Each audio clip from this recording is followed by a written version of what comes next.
टाटा के नाम आपने जरूर सुने होंगे। टाटा की 100 से अधिक कंपनियां, Tata motor, Tata steel, Tata industry, Tata air India, Tata axis, Tata steel, Tata power, Tata capital, ढेर सारी कंपनियां हैं। टाटा ग्रुप के अंतर्गत जब गाड़ी से आप ट्रेवल करते हैं तो टाटा की गाड़ी, ढेर सारी गाड़ियां हैं। उनके होटलों में रुकते हैं तो ताज होटल जो टाटा की है। फ्लाइट से आप जब ट्रेवल करते हैं तो एयरलाइंस एयर इंडिया टाटा की है। बड़े बड़े स्टील उद्योग टाटा की है। बड़े बड़े गाड़ी कल कारखाने टाटा की है। कपड़े का उद्योग टाटा की है। जब आप ज्वेलरी पहनते हैं टेनिस तो कंपनी टाटा की है। नमक जो खाते हैं जो टाटा की है। जब आप चाय पीते हैं तो टाटा की है। इतनी बड़ी कंपनी बनाने में लगभग इसको 200 साल से अधिक समय लगी है। रातों रात नहीं बनी है कंपनी।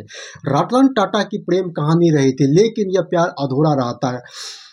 इसके बारे में आगे जानते हैं। नमस्कार दोस्तों, यह कहानी शुरू होती है 1822 ईस्वी में।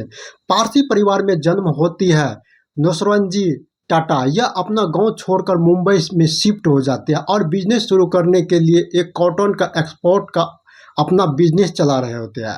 यह इसके परिवार में एक पत्नी और एक बेटे होते हैं। अपने बेटे जमशेद जी को पढ़ाने के लिए वह काफ़ी रुपया खर्च करता है। वह जितना बिजनेस में कमाते थे वह अधिकतर वह पढ़ाई पे खर्च करते। वह चाहते हैं कि इंग्लिश में पढ़ाई करे। हांगकांग में उसको पढ़ाई के बाद उसको बिजनेस के लिए हांगकांग भेज दिया गया। 1859 ईस्वी में इंडिया में ढेर सारी कॉटन मिल की स्थापना किया। ढेर सारी फैक्ट्री लगाए गए। इंडिया में सबसे पहले 5 स्टार होटल खोले जो ताज होटल है। जमशेद जी लंदन में एक अपना बिजनेस ऑफिस खोला और इंडिया से डबल रेट पर कॉटन भेजते थे। कुछ समय के बाद उसका बिजनेस बंद हो गया और सभी को पैसा देने के लिए, यानी वर्कर को अगर पैसा को देने के लिए वो अपना घर तक भेज दिया। उसके अंदर एक जज्बात थी, वह स्किल को डेवलप करना चाहते थे, इसीलिए वह फिर से वह आगे बढ़ गए।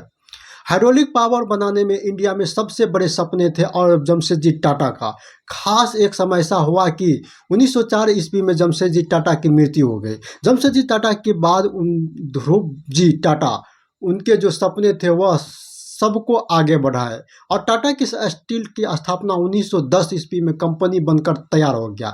रेलवे ट्रैक बिछाने के बाद उनकी JRD टाटा उनकी कंपनी संभाले और जहांगीर टाटा एयरलाइंस की स्थापना की। 1947 में भारत की आज़ादी मिली। उस जमाने में जैसे बड़े बड़े नेता पंडित जवाहरलाल नेहरू, महात्मा गांधी, देश के बड़े बड़े बिजनेसमैन को वह अपना कंट्रोल कर दो, सरकार के अंतर्गत लेना चाहते थे। उस समय टाटा को बड़ी अफसोस की बात हुआ कि ये इसके अंतर्गत आने वाले हैं, इसकी लॉस जाएगा। ऐसा नहीं हुआ। कुछ समय के बाद जमशेद जी टाटा के पोते रतन टाटा 1922 ईस्वी में जन्म ब्रिटिश राज के दौरान मुंबई में 28 दिसंबर 1937 को पारसी परिवार में हुआ था।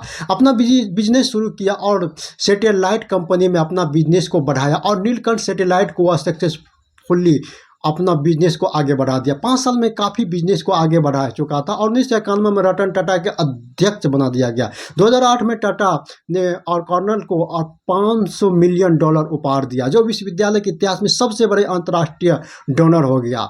और भारतीय उद्योगपति परोपकारी व्यक्ति थे जिन्होंने 1991 से 2012 तक टाटा समूह के टाटा सन्स के अध्यक्ष के रूप में कार्य किया। फिर अक्टूबर 2016 में फरवरी 2017 तक अंतिम तक अध्यक्ष के रूप में कार्य किया। 2008 में उन्होंने भारत के दूसरा सबसे बड़े नागरिक सम्मान पद्म विभूषण मिला। रतन को उसके पहले 2000 में तीसरा सबसे बड़ा नागरिक सम्मान और पद्म भूषण मिला था। रतन टाटा 9 अक्टूबर को दुनिया में अलविदा कह चुके हैं, लेकिन वह हमेशा देशवासियों के दिल में राज करेंगे। वह कारोबारी थे, साथ ही उन्हें देश के प्रति अपना जिम्मेदारी भी निभाई। हर कोई जानना चाहता है कि उनके परिवार में कौन कौन है। दरअसल रतन टाटा ने कभी शादी नहीं की। जीवन भर वह देश की तरक्की और दूसरे के बारे में सोचते रहे। भारत के लोगों के लिए ही नहीं बल्कि दुनिया भर के लोगों के लिए यह एक मिसाल से कम नहीं है। उन्होंने टाटा ग्रुप को अपनी सूझबूझ बुलंदियों पर पहुंचाया। आज भी टाटा ग्रुप भारत के सबसे ज़्यादा कंपनी वाले ग्रुप। टाटा ग्रुप इतना बड़ा है कि नमक से लेकर जहाज तक बनाते हैं। रतन टाटा ने अपने जीवन में कई कामयाबी हासिल की है। उन्हें पद्म भूषण और विभूषण से भी सम्मानित किया गया है। अपनी प्रेम कहानी के बारे में जानना चाहते हैं रतन टाटा के बारे में। रतन टाटा की शादी नहीं हुई थी, लेकिन उनकी भी एक प्रेम कहानी रही थी, लेकिन यह प्यार अधूरा रह गया। रतन टाटा को एक कंपनी में काम करने के दौरान एक लॉस एंजल्स से प्यार हुआ था, लेकिन वह उससे लड़की से शादी करने वाली ही थी। तभी अचानक उन्हें वापस भारत लौटना पड़ा था, क्योंकि उनकी दादी की तबीयत ठीक नहीं थी। रतन टाटा को यह लगा था कि जिस महिला को वह प्यार करती थी वह उसके साथ भारत जाएंगे। रतन टाटा के मुताबिक 1962 में भारत चीन लड़ाई के चलते उनके माता पिता उस लड़की को भारत आने के पक्ष में नहीं थे और इस तरह के उनकी रिश्ता टूट गया। 2018 में उन्होंने कहा, मैं 4 बार शादी करने के लिए करीब पहुंचा, हर बार मैं डर के मारे या किसी न किसी कारण से पीछे हट गया। रतन टाटा इतना दरिया दिल थे कि इंसान थे, लोगों के लिए आदर्श और प्रेरणा का स्रोत भी थे। वह अपने समूह से जुड़े छोटे छोटे कर्मचारियों को भी अपना परिवार मानते थे, उनका ख्याल रखने में कोई कसर नहीं छोड़ते थे। इसके कई उदाहरण सामने हैं। इसके अलावा उन्होंने जानवरों को, खास तौर पर स्ट्रे डॉग को के साथ मिलजुल था। 1867 में शुरू हुई कारोबारी घराने के कमान अपने हाथों में लेने पहले टाटा ने 70 के दशक में टाटा स्टील जमशेदपुर में काम किया। जब कारोबारी की सभी भारतीय समझ में आ गए, फिर उन्होंने ग्रुप में अपना दमदार एंट्री और अपनी मेहनत की काबिलियत के दम पर घरेलू कारोबारी के आसमान बुलंदियों पर पहुंचाया।